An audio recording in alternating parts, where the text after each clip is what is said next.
Hey, brothers and sisters, what's up? This is the Reluctant Nabi back again. Okay, news and views on the news, another message to preach and teach. And oh, well, this is going to be kind of an interesting story. How, you might ask? Well, y'all know Keenan Thompson from Saturday Night Live, right? Okay, well, let's look at it this way. Y'all know Keenan Thompson from Nickelodeon. And if you don't know him then, okay, let's try this. You might not remember Nickelodeon, Saturday Night Live, but remember, welcome to Mr. Big Burger, Good Burger, home of the Good Burger. May I take your order? All right. So some of y'all might not remember or know him. Some of y'all watch Saturday Night Live or probably seen some of his skits. Um, he lampoons Steve Harvey a lot. He got a couple. He got a couple of funny ones like "What's up with that" and stuff like that. Uh, he don't do imitations of people that well, but he's been on there for a minute. This brother has been on Saturday Night Live for a minute. People clowned him for being on there so long, but he like it's a job. I got bills to pay, and oh wow, look at this. This is his wife. This is a lovely looking wife. Guess what she's not? You know, Keenan Thompson, the dude that probably no BAW would talk to. Um, by the time they ready to talk to him is when they found Jesus and been run through, and they want him to take care of them, but they don't want. They still don't want to be a wife to a good man. Think about this for a minute. And then he go gets this beautiful woman. But guess what she's not? Y'all could look at her and see what she's not. But before I get started, let me remind y'all, uh, my people that support this channel, let's get them thumbs up to donate. My PayPal me link will be in the description box. Um, like, share, subscribe, and when you subscribe, click the bell. I will be doing a live video in a couple of hours, in a little bit. I'm just waiting for people to get up good. So it'll be in the afternoon. But I want y'all to understand something. I am helping people fight back the people that have been treating us so unfairly on Google and YouTube. And y'all know I save stuff. All right. So there might be a lawyer out there that could represent publicly the egregious things that YouTube has been doing to these channels. All right. I just spoke with him. All right. So we don't, one brother who has friends because they're kind of in this niche, the bourgeoisie. All right. They're fighting back. But here's the thing. These brothers up there that made channels off of the backs of the smaller brothers had us taken down so that they wouldn't have to compete with us, so that we wouldn't be as big as they are now, because we were bigger or just as big before they had our channels taken down. Those guys, we got to be careful because they've been as dangerous to us as YouTube, Google themselves. All right. Now, y'all know that all these donations go to children either here or in Brazil, but mainly in Brazil. in them favelas, right? Y'all know that I try to help out our elders here, but I ain't got nothing to say to these BAWs. All right, we got one elder we need to look out for that watches the channel silently. There's a few of us know about her, but she watches the channel basically off of because of her son. So we got to reach out and do something for a situation that she's in, because she's at risk. All right. So with that said, um, need some donations, right?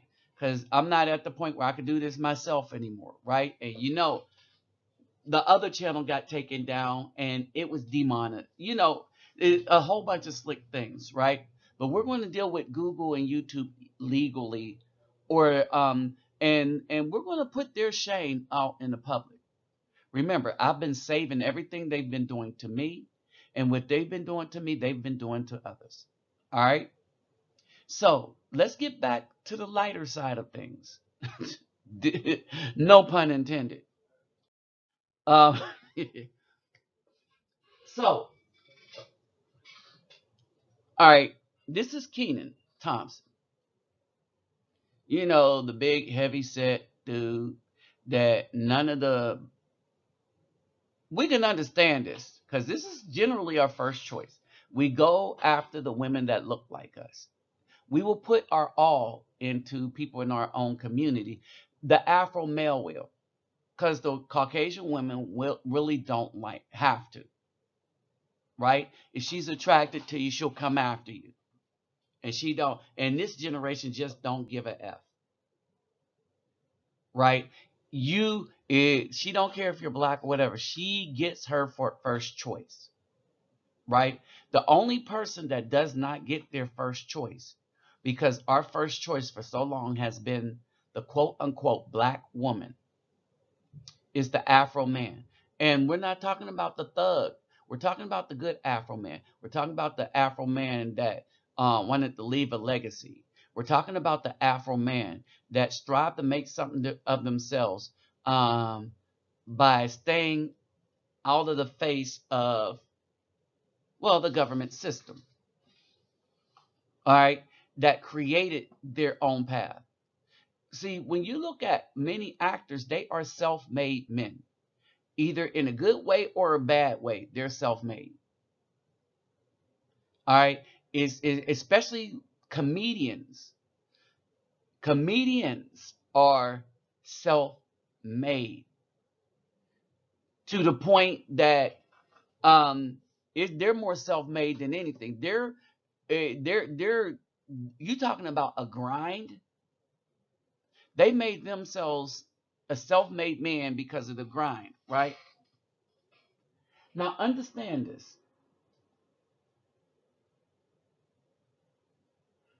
The less ghetto the comedian, the more averse you see they are to black women, with the one exception, Chris Rock, and you see where that got him. Black women want to do anything they want to do, but they want to control the man that they're with, the black man that they're with. Brothers are starting to understand this. The Afro Indigenous are starting to understand this. The Aboriginal. Tell you where this comes in. The last three groups, the brothers, the Aboriginal, the Afro Indigenous, right? The spiritually led. We are starting to understand that this system was designed, one, to keep us in despair and unhappy. And by us, I mean the black man. By people who understood that the modern day black woman can never made to be happy because her happiness is so based on materialism and the perception of others. Is instead of raising a family, being with a good man, enjoying life, she don't want to enjoy life. She wants to seek misery and stuff like that. And this has become so evident that when you go look on Facebook, you see how egregious this is, right? Now, then, if you look, you're not the triple sixes, right?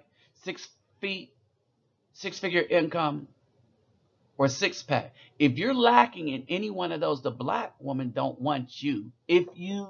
Only if you are an Afro male. But y'all know the videos I put up of the woman that a black woman that married a quadriplegic, a black woman that was the loving, caring girlfriend of a man with no thighs, a white man though. Couldn't have been a black man, a white man. And it definitely wasn't going to be no brother Afro Indigenous or Aboriginal. See, because most of us are that way because of research and being spiritually led. So they don't want a man that has any sense of God for real. They want the religious, but they don't want the godly, right? Because that was the other pillar to keep us enslaved. Enslave our spirit through religion. Understand this. Enslave our bodies through the law. Enslave our minds through the fake education. And in each of these things, the linchpin in all of these has been the black woman. She don't care how good you've been to her or anything else. She's going to give you hell about her religion and her white Jesus. She's going to give you hell about why you're not putting your children into the system for education. And she's going to give you hell by dragging your body through the court system time and time again. So when I say, look at his wife, guess what she's not? She's not a representative of any of these things. All right. Their relationship was relatively private, right? She's a beautiful woman. I mean, they go out in public, right? But they're not like they're not the Kardashians, okay? All right, and she shares photos, but rarely. She shares photos of him and the daughter when they go out, when they're going out to events there together. All right. They have 2 children, and I'm going to tell you what this woman is. She's fine. And I'm going to tell you what she's not. Well, the obvious. We don't know what she is, but we know she's not a black woman. But guess what? So that means that he went and got a fat white woman. Nope, she's not fat. She's not ugly. And she's not making him miserable, apparently. Go figure. Think about that for a minute. And she seems to be happy to be with this man.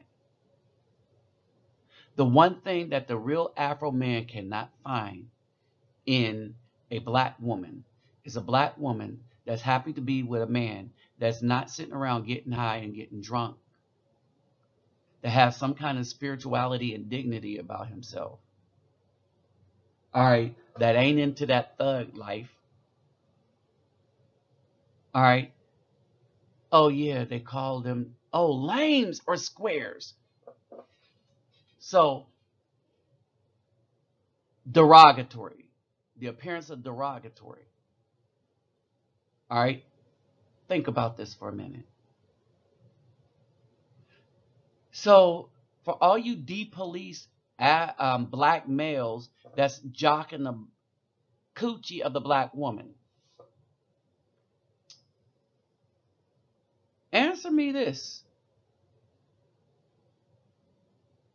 Why y'all jocking that? What? You deeply say that we're not supposed to be happy? See, and that's why we're saying F y'all too, along with those women you jock. All right? We're not having it anymore. Oh, and by the way, all those lies that you've been telling about what Afro men are ending up with, they're just lies. It's because when you really look at who the Afro men who date someone other than the black woman, you will find that the woman that they end up finding is more pleasant. And even when they start the relationship, the woman is fine. Who cares about how what she grow into? It's fun growing old together. Except the BAW won't grow old together in fun. She will aid you instantly with grief. Think about that. All right. So a brother gets to be corny, a lame, a square. Oh, but guess what? He gets to enjoy his life and be with a beautiful woman so long as he could look outside of his community. I was telling somebody yesterday that every man in the Bible that one needed to find a woman had to leave their community alone and was told to do so because the woman in the community, i.e., the black woman, were trash. Not because they didn't look good, but the look good was just the outer appearance. When you really get to know them, you got the Jesus attitude, the bad attitude, the nasty disposition, and the nasty way they take care of themselves. Funny, huh? Um, an old school woman stopped by, and she was like, "You know what? Y'all know with all the stuff that I do, y'all see my apartment. I have stuff everywhere because y'all know I do a lot of things, and it's just me doing it by myself. I get financial help with the things that I do, but it's just me. But this woman came through and she needed to use my bathroom. All right. And needless to say, the clothes that I'm washing, I just throw on the floor. I don't, because I'm a man, it's what I do, right? But she noticed something. She said, "You have a very clean house. It's unorganized to me and it's junky. You got stuff everywhere, but all the stuff is clean." All right. She could tell this by my bathroom and in the kitchen. She said, "You keep stuff really clean and you keep stuff too clean." Right? And that is one thing about myself. I am messy. Like if I'm gonna throw the clothes on the couch, I'll grab a shirt out of the clothes on the couch. They're clean. All right. But I never separate clean with dirty. I'm not throwing clean clothes on the floor. I'll be like, I'll fold them up later and later gets later, you know.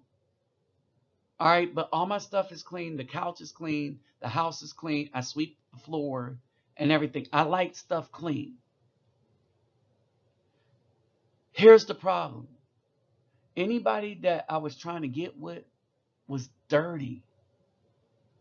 All right, they look neater than me on the outside, but when you really get down to it, they pretty much kept the dirty place. They pretty much kept themselves dirty. All right, dirty attitude. Right? And at the end of the day, I was like, they still don't want to be with me. They just want my resources. They want to friend zone me. Right? And while they trying to holler at me to friend zone me, dudes that they really screwing are blowing their phone up. And they think I don't, oh, I have to do somebody's here. Boom. All right. They're with a dude that ain't doing nothing for them. right? Except there's this running D through them. But they want to be with a guy with resources only to get the resources. And they don't care how much damage they're doing to the children that they're raising to be with the no good dude because they don't care about children. But at the end of the day, right? At the end of the day, when it comes down to it, they're going to be the ones that suffer.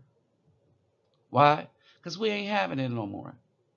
And peace, we out. And you know what they get to do? They get to enjoy the wall as judgment come for them.